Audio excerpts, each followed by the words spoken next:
Hi, this is Sally's Book Club. Tune in daily for the best global reads, all curated just for you. Today we're exploring the book, The Story of Philosophy. The author Will Durant, like China's Hu Shi, studied under American philosopher John Dewey. Durant holds significant academic prestige, best known for his two masterworks, including The Story of Civilization. The other masterpiece we're discussing today, The Story of Philosophy, offers a unique approach to philosophical history. It differs from conventional philosophy histories in three key aspects.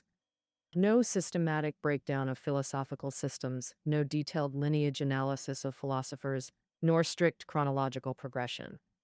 Instead, Durant focuses on pivotal philosophers who shaped Western thought through their groundbreaking ideas. By exploring these philosophical giants, he naturally weaves together the tapestry of Western philosophy. Understanding these thinkers provides a comprehensive window into Western philosophical history. After its 20th century publication, the book was reprinted 22 times in its second year and translated into 18 languages. It not only became a bestseller, but sparked a global philosophy revival, tripling classic philosophy book sales worldwide, covering 2,000 plus years of philosophy across numerous thinkers. This dense work requires 2 episodes for proper exploration.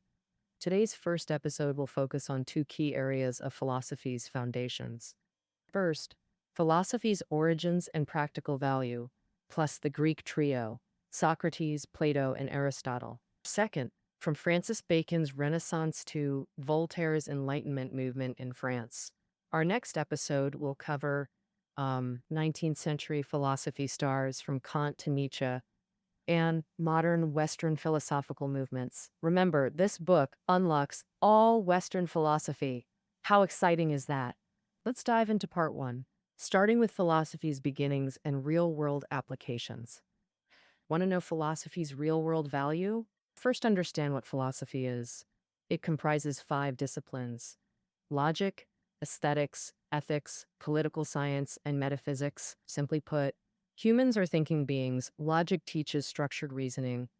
Aesthetics explores beauty in art. Ethics examines moral principles and human conduct. Political science seeks ideal social structures, not power struggles.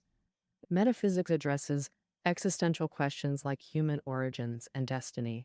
So, what's philosophy's purpose? In our pragmatic era, some question philosophy's relevance. Durant observes science begins with philosophy and culminates in art, starting with hypotheses, ending with achievements. This succinctly captures philosophy's relationship with science and art. Humanity grapples with good or evil, life or death, order or freedom. Modern science improves healthcare but also creates weapons. When to heal versus when to fight? Such decisions require wisdom, philosophy's domain. Science provides tools to change the world. But why alter reality? How should we transform it? Philosophy critically examines our purposes and methods. We've explored philosophy's practical applications. Now let's trace philosophy's origins. Around 500 BCE, Greek civilization flourished post-Persian War victory. Athens transformed its navy into merchant fleets, becoming a trade hub. Mediterranean trade made Athens a commercial powerhouse. Cultural exchange flourished among Europeans, North Africans, and Asians. Trade facilitated blending of customs, religions, and arts. Commerce spurred scientific development, including mathematics. Maritime exploration propelled astronomy's rapid development. Ancient people primarily explained complex natural phenomena through religion and mystical beliefs. As knowledge expanded, systematic explanations emerged. Thus, philosophy was born. This specifically refers to Western philosophy as commonly understood. In China, Laozi and Confucius lived around the same period, but Eastern philosophy isn't covered here. Early philosophy differed significantly from modern conceptions. Initially resembling physics, it explored cosmic essence through figures like Heraclitus and Pythagoras. Most early philosophers focused on natural philosophy and material laws. essentially doing what we now consider scientific work. This phase culminated with Democritus's atomic theory. Democritus posited that only atoms and void truly exist. This became a cornerstone of Greek philosophical speculation. Another philosopher shifted focus from nature to human consciousness. Socrates, considered philosophy's founding figure, pioneered this new approach. Let's examine Socrates and his successors, Plato, Aristotle, the Greek triumvirate. Socrates began with agnosticism. True wisdom is knowing you know nothing. He roamed Athens, challenging social norms through relentless questioning. When discussing justice, he'd ask, what actually defines justice? How do abstract concepts relate to individual existence? How are these connections formed? Do they hold practical value? Socrates' method frustrated those accustomed to grand theorizing. Critics complained, you ask endlessly but answer sparingly. Yet Socrates did address two fundamental philosophical questions. First question, what is virtue? Second, what makes an ideal state? Socrates equated virtue with wisdom. Teachable moral systems create social cohesion. This cohesion should remain unaffected by religious influences. Socrates criticized mass democracy as disastrous governance. He deemed it absurd, letting craftsmen and farmers decide state affairs through voting. How could non-experts possibly manage complex governance? Durant notes Socrates advocated intellectual aristocracy, governance by philosopher kings. Athens' democratic regime ultimately sentenced Socrates to death after public trial. The philosopher accepted his fate with remarkable composure. Plato preserved Socrates' teachings through written dialogues. Plato faced persecution following Socrates' trial, forcing him into exile. His travels spanned Italy, Egypt, and Asia Minor, immense journeys for antiquity. Plato embodied contradictions, poet condemning poetry, mythmaker criticizing myths. He decried sophistry while employing wordplay himself, though making sexist remarks about women's nature. His republic surprisingly allowed female philosopher rulers. The concept of philosopher kings remains Plato's revolutionary contribution. This work originated the utopia concept in Western thought. Plato identified three human drivers: desires, emotions, and knowledge. While life requires desires and emotions, knowledge must ultimately guide decisions. Societies similarly require enlightened knowledge leadership. Where does true wisdom reside? Not with merchants nor soldiers, but with philosopher rulers. Merchant-led governments breed recklessness and ruin. Military regimes mean dictatorship. Only philosopher kings can properly lead nations, Plato's core doctrine. How to cultivate these philosopher kings. Plato's five-step plan begins. Send all citizens under 10 to countryside for equal education, stripping wealth privileges. Second phase, 10-year physical training program. Sports build physical strength and prevent weakness. But physical training alone breeds savagery. Thus, music education cultivates nobility of soul. After decade comes rigorous exams, equivalent to modern elementary to middle school transition. Those failing music or sports become farmers, workers, or merchants. Third phase, another 10 years training, body, mind, and character. Middle stage exams now, far stricter with higher elimination rates. Eliminated students become civil servants, assistants, or military officers. By now, candidates reach age 30. Fourth phase, 30-year-old scholars finally study philosophy. 5-year curriculum covers societal structures, mathematical principles like geometry. Goal: identify universal patterns and apply them to governance. Graduation at 35. Not in Plato's academy. Final graduation comes later than you'd imagine. At 35, scholars possess theoretical knowledge but lack practical experience. Final phase, 15-year societal immersion, competing without privileges. This ultimate Gaokao tests survival in real-world turbulence. Congratulations if you pass the final test. You'll become ruler of the ideal state. But remember, you'll be 50 when graduating. This outlines the core framework of Plato's Republic. Plato proposed using religion to address potential resentment from eliminated candidates at each stage. No hereditary positions. Intelligence isn't inheritable. Plato's concept of justice. Everyone fulfills their societal role harmoniously. Flaws exist, like guardian class having high status but no economic rights. How to maintain their privileged position then? Abolishing families? Where would moral foundations come from? Despite flaws, Plato remains a milestone in philosophical pursuit. He knew utopia was unachievable, but believed striving matters most. Humans are utopia creating creatures, he asserted. Aristotle, Plato's student, famously said, Plato is dear, but truth dearer. While Socrates brought philosophy, Aristotle brought science to humanity. Aristotle laid the very foundations of scientific inquiry. How prolific was this pioneer? Authored over 1,000 volumes, only fragments survive today. His work spanned four categories. 1. Logical treatises. 2. Scientific works covering physics, meteorology, zoology. 3. Aesthetics including rhetoric and poetry. 4. Philosophical works, ethics, politics, metaphysics. He essentially created entire academic disciplines single-handedly. The original polymath. Of course, his vast scope meant more errors than most thinkers. Many Aristotelian theories have been disproven over time, as we all know. Remember that elementary school text, Two Iron Balls, landing simultaneously? It describes Galileo disproving Aristotle's theory. Note, Aristotle made numerous scientific errors. Limited by primitive technology, no proper lab equipment or instruments. Yet he established philosophical and scientific frameworks we still use today. Truly remarkable. Terms he coined: category, principle, motive, purpose, form. These concepts, now familiar terms we use daily, were Aristotle's original creations, later translated globally. His ethical golden mean doctrine opposed extremes, similar to Confucius philosophy. Durant stated, "No one ever dominated human intellect like Aristotle. For so long, we've covered philosophy's origins and the Greek triumvirate. With Athens' decline came Europe's thousand-year intellectual darkness.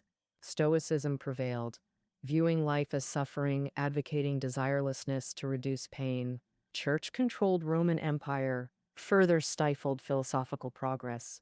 This stagnation ended with the Renaissance. The Renaissance, Europe's great awakening, brought Copernicus, Da Vinci, Galileo. Foremost thinker of this era, Francis Bacon, born 1561. Bacon believed learning isn't an end in itself.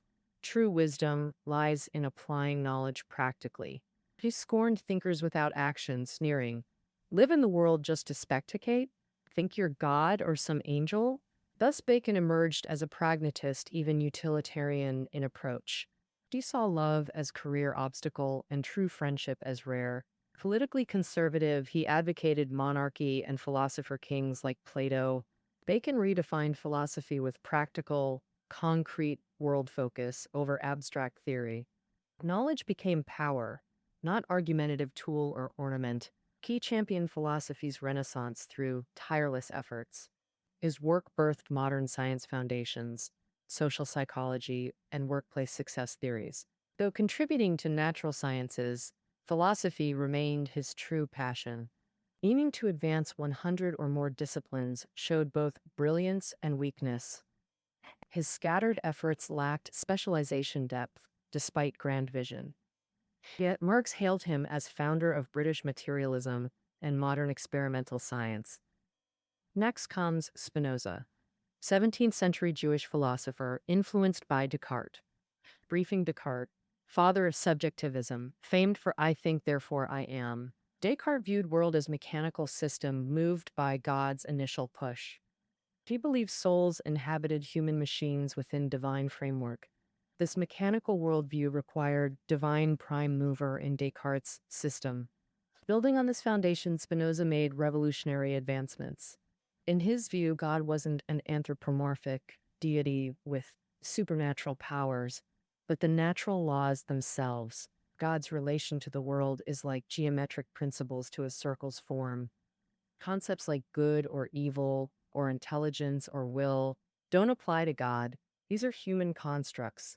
Conclusion: God transcends spiritual and material categories. God is the causal fabric and patterns governing existence. This radical view led to Spinoza's excommunication for questioning biblical literalism. Posthumously, many declared Spinoza the truest interpreter of divine truth. Durant praised his groundbreaking ethical system in human nature studies. Spinoza discussed immortality without afterlife rewards or persistent memory. Happiness isn't virtue's reward, it's virtue itself. Politically, he believed states should liberate people from fear, not control through it. Advocated free speech, warned against power's corrupting influence, preferred democracy, but valued substance over governance forms. Now let's meet the Enlightenment icon, Voltaire. This 18th century French philosopher defined expectations at every turn. Nearly drowned as a sickly newborn, yet lived to 84. Legendarily ugly but irresistibly charismatic, revered across Europe. France began thinking when Voltaire arrived, as the saying goes. His 28-year-old mistress, a brilliant marquise, eloped with 40-year-old Voltaire. She mastered mathematics, physics, and translated Newton's works. Voltaire dismissed history as dull almanacs full of repetitions, either some prince inheriting his father's throne or a ruler with specific parentage. History books repeat these patterns endlessly. Thousands of wars fought, yet solving nothing substantial. Reading such history offers no enlightenment. Better to explore ancient Greek and Roman chronicles. Voltaire told the Marquise he aimed to philosophize history, tracing humanity's psychological evolution through political events. Only philosopher historians can reveal truth. Others create pageants justifying lies through empty events and monuments. Without philosophical guidance, human minds remain shackled. Voltaire sought unifying principles for European civilization. This thread became cultural history, focusing on mass movements rather than kings. His history prioritizes intellectual progress over battlefield conquests. Military victories and territorial swaps are too commonplace in annals. Without artistic and spiritual evolution, these become meaningless footnotes. I chronicle societies, not wars. Famous emperors interest me not. What matters is humanity's journey from barbarism to civilization. Thus, Voltaire quietly dethroned monarchs from historical narratives. This symbolic act mirrored potential political reality. People governing without monarchs, resulting in Essai sur les morts, the first philosophy of history work. This book traced European intellectual development, establishing modern historiography. Theology retreated as history regained its authentic voice. Using hundreds of pseudonyms, he popularized philosophy through pamphlets and dialogues. Tomes are outdated. I deploy battalions of pamphleteers. Opposing both atheism and church tyranny, he condemned war as humanity's greatest evil, preferring peaceful reform over revolution. France was transitioning from feudal aristocracy to bourgeois governance during this era.